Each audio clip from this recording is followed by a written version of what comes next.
Boy, is there more to talk about. Most ships in the game use armor values that correspond directly to historical plates. Belt thicknesses, deck layers, turret faces, and conning tower values generally match the published plans. However, several practical simplifications can occur. Armor tapering, angled internal brackets, and subtle variations in composition are removed to create a cleaner overall model. This results in an armor scheme that is visually and numerically accurate, but functionally simplified relative to the real hull constructions. Citadel positions typically follow historical machinery and magazine layouts.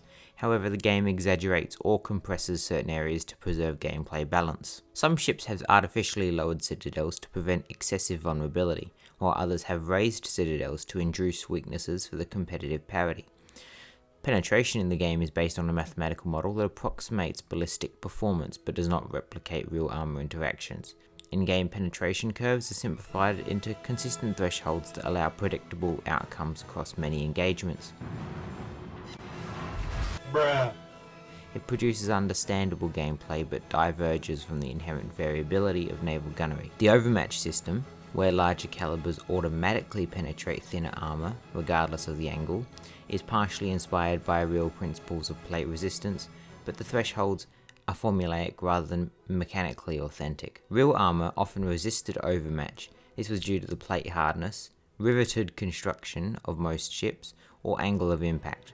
In the game, the overmatch rule is applied uniformly across nations and ship types. Different ship lines attempt to reflect broad doctrinal trends. The United States Navy receives strong AA, heavy cruisers, and generally fair, well, all-rounder platforms. The Imperial Japanese Navy has long-range torpedoes, strong weapons, sometimes with reduced health. France has high-speed destroyers, and a bit of a hit-and-run gunnery. However, these elements are obviously stylized. The game uses nations more as themes for each tech tree, which may not reflect true detail. Some lines do remain quite close to reality though.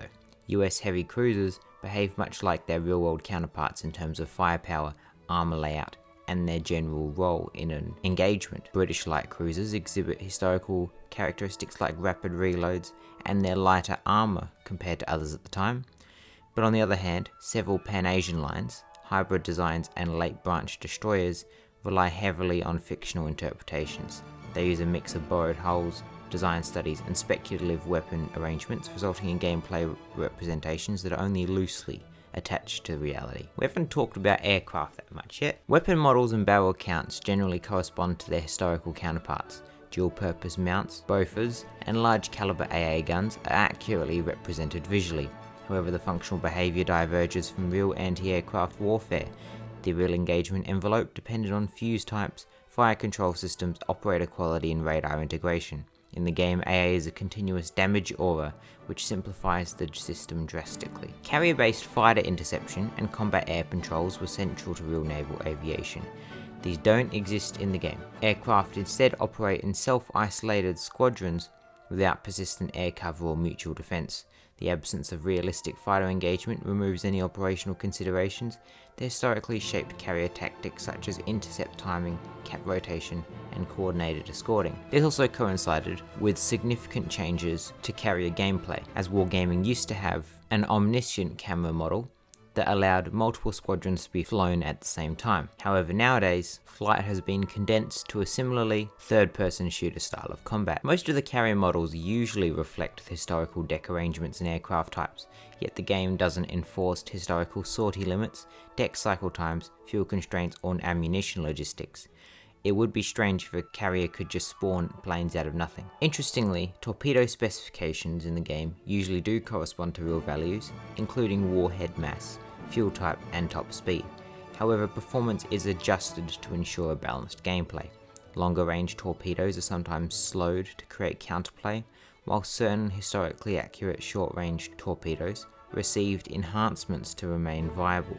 The result is a representation that represents real systems, but is fundamentally smoothed out to ensure all players are on the same field. Japanese have oxygen torpedoes, which are represented by high speed and long range, but they lack many of the drawbacks, such as the maintenance complexity, the safety risks, and the handling requirements. As for many of their tech trees, it is a key feature.